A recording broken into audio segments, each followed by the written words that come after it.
The cartels are adept at offering politicians, law enforcement personnel, business people, and others a very stark choice, plata o plomo, silver or lead. In other words, take a bribe and let us do our business, let us conduct our affairs without interference, or we will remove you forcibly. And increasingly, it is not, we will remove you, we will kill you. It is, we will torture and kill you and your family. That tends to be a fairly effective strategy. The sadism of some of the violence in Mexico over the past few years is absolutely astonishing. Decapitation has become a favorite tactic. Grotesque tortures, another tactic. I'll give you one example of just how the sadism has run amok there.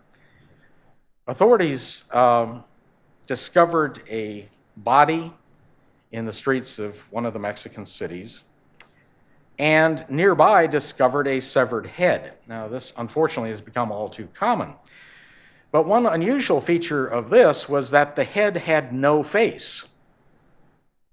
They discovered the face a little while later, a couple blocks away, meticulously sewn onto a soccer ball. Now that requires a real degree of sadism. This is not something that is typical of organized crime syndicates that are eliminating people, kind of nothing personal, it's just profit.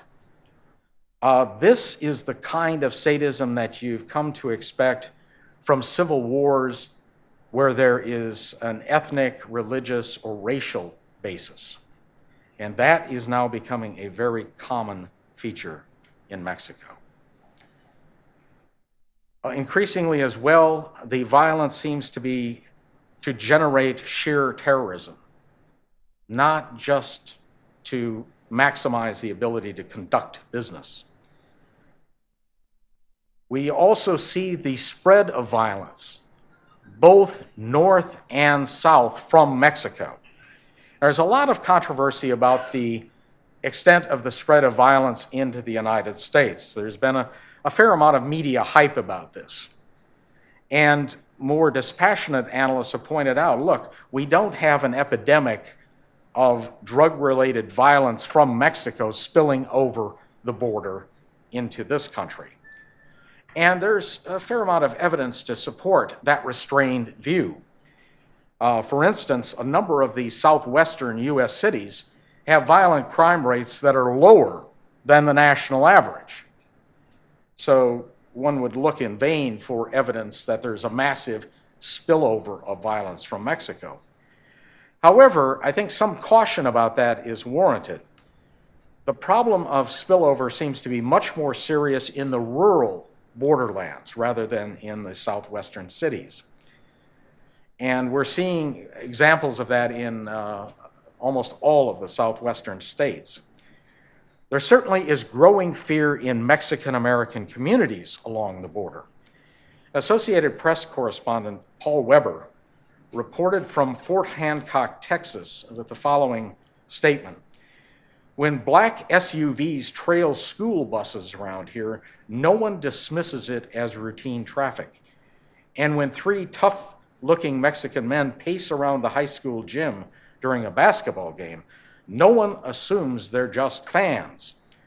Mexican families fleeing the violence have moved here or sent their children, and authorities and residents say gangsters have followed them across the Rio Grande in a campaign of intimidation. And again, there is evidence to support that proposition. Certainly there's growing fear among farmers and ranchers in the borderlands. A celebrated incident occurred a couple of years ago. A man named Robert Krenz, who owned a ranch in southern Arizona near the border.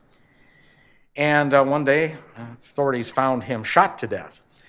Evidence at the scene indicated that he very likely intercepted a scout for a Mexican drug shipment that was coming north and he paid with that for his life, with his life.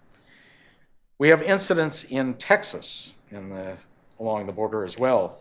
Farmlands in the Rio Grande Valley near the small town of La Jolla were burning stalks of sugarcane for harvest when 4 masked men on all-terrain vehicles approached them. The armed men surrounded the crew and ordered them to leave the area. Dale Murden, the farmer who employed the crew, said he had no doubt that the masked men were drug traffickers. They hide stuff in there, Murden said, referring to the dense fields of sugarcane, and try to intimidate anyone who gets too close. The incident on his ranch occurred just 2 weeks after a Hidalgo County employee was similarly threatened by masked men and ordered to stop clearing brush along a small river near the border. Later that year, men in a pickup truck fired shots at a foreman on a ranch adjacent to property owned by country music star George Strait. Texas ranchers and farmers, and now that I'm living in Texas, I can testify to that personally, contend that episodes similar to the ones Murden's workers experienced are growing more and more frequent. But whatever the truth about the extent of the spillover of violence north into the United States, the more immediate problem is the spread of violence into Central America. Both the Sinaloa cartel and the Zetas now are very active in that region. The drug gang turf fights that have so plagued Mexico are now being played out with increasing frequency and ferocity in Central America. And the gruesome trophies, especially severed heads, are now showing up with greater frequency as well. Honduras and Guatemala are especially at risk. According to Guatemala's federal prosecutor for narcotics offenses, the Zetas have gained control of 4 states and nearly half of Guatemala's territory. Kevin Casas-Zamora, former vice president of Costa Rica and later a fellow at the Brookings Institution, put the figure at a slightly more modest 40%. But that included a large northern region known as the Petén. The Zetas have roadblocks there, he noted. You can only enter the Petén if the Zetas allow you to. Now, this raises the prospect of one or more of the Central American states becoming a narco state or a failed state. When a government cannot control major portions of its territory, that is a sign of trouble. Highlighting the financial resources of the cartels, Guatemala's former president, Alvaro Colom, noted that authorities had seized some $12 billion in property, drugs, and cash during his 4 years in office. The comparable figure for the previous 8 years was $1.1 billion. $12 billion, he emphasized, was equal to almost 2 years of the Guatemalan government's budget. These are some serious financial resources available to the drug traffickers. And Washington is increasingly worried about these developments, although again, that has not received a lot of attention in this country.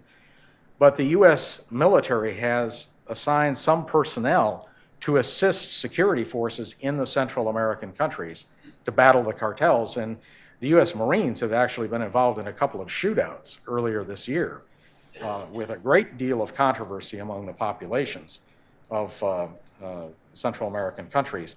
Those 2 incidents took place in Honduras, and let's put it this way, Honduras has a rather delicate relationship between the public and the security forces, given the history of how the security forces have operated there.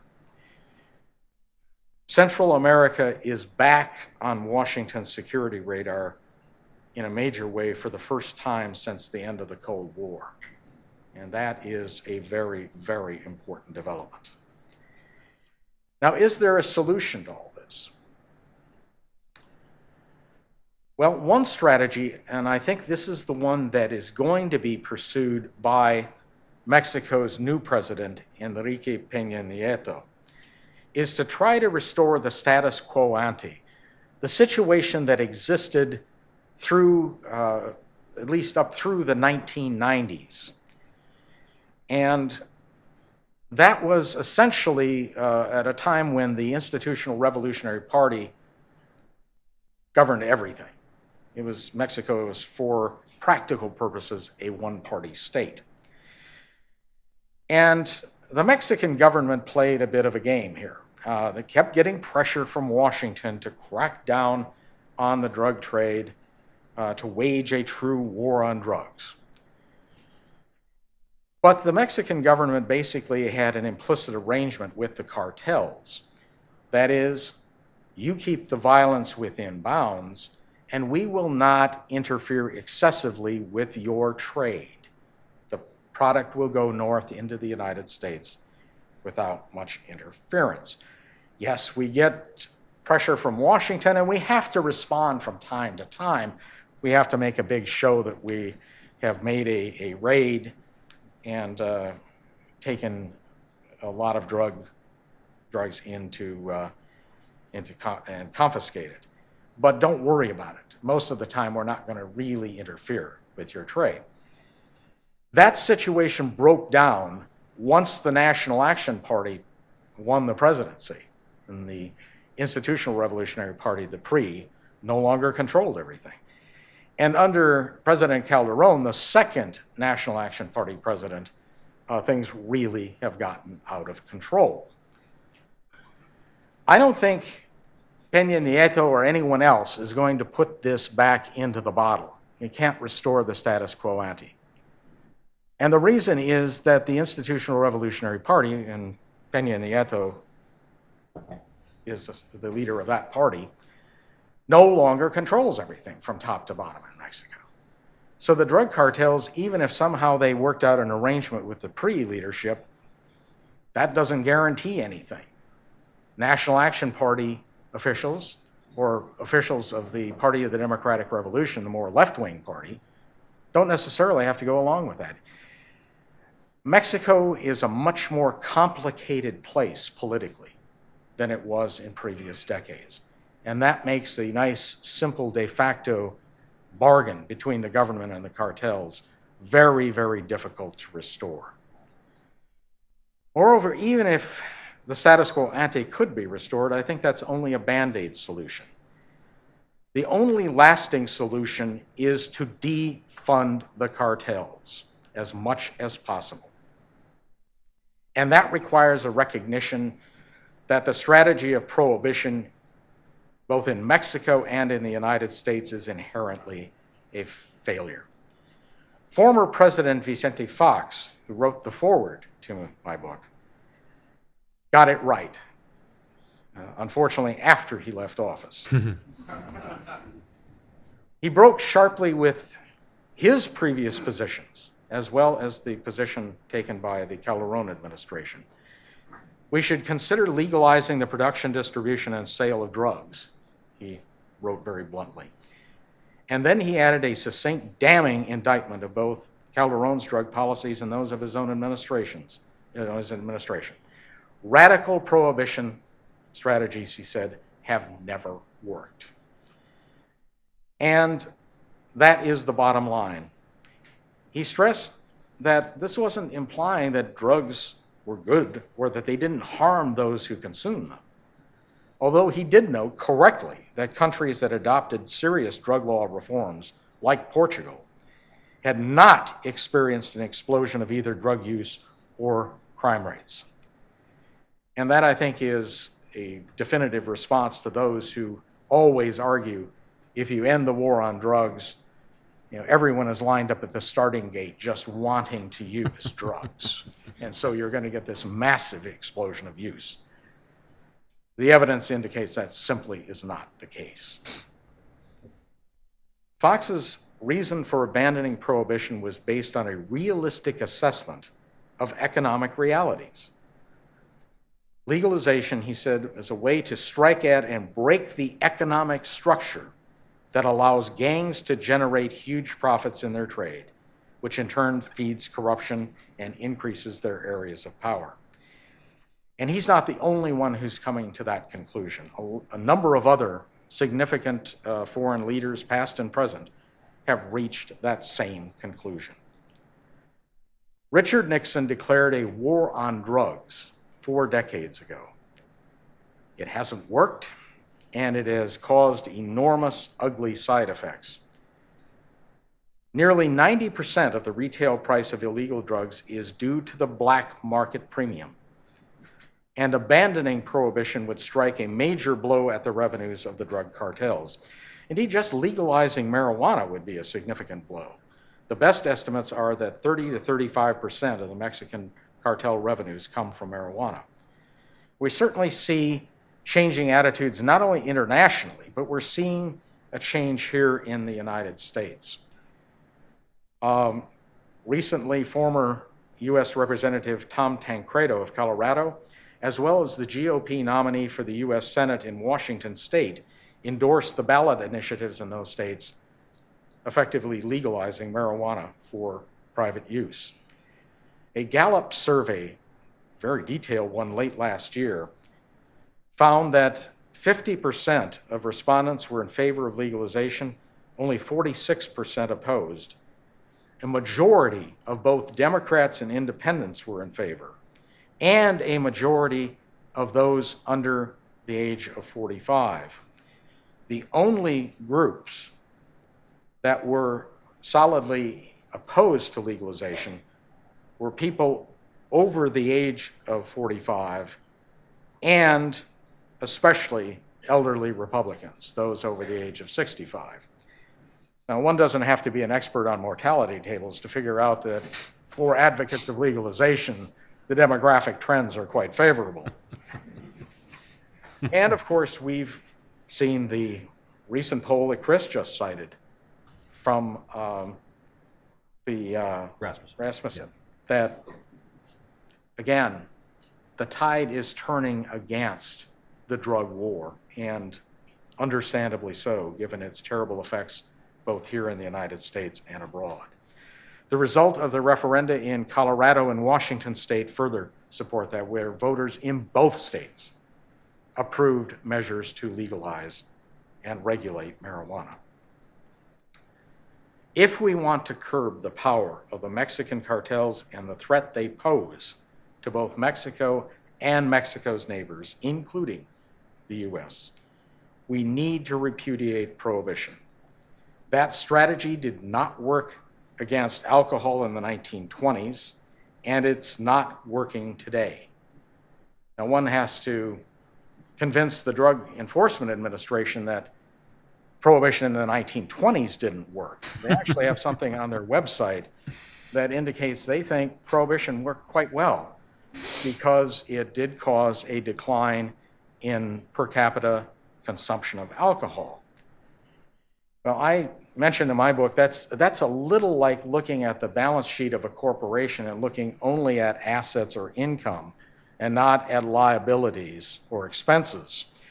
And by that measure, organizations like Enron and WorldCom and Bear Stearns were fabulously run corporations.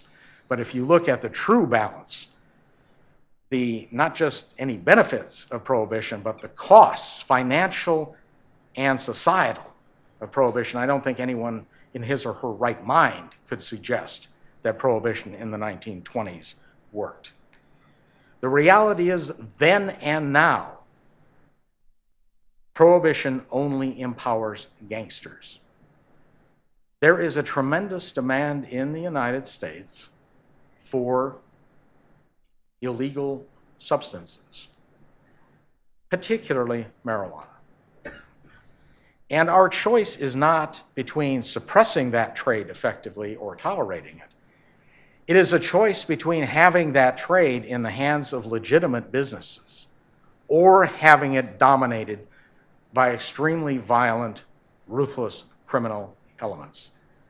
The bottom line, as we see in Mexico today and saw in the US in the 1920s, prohibition only empowers gangsters. And after trying that strategy for several decades, it's time for a policy change. That change should be very high on now re-elected President Obama's agenda.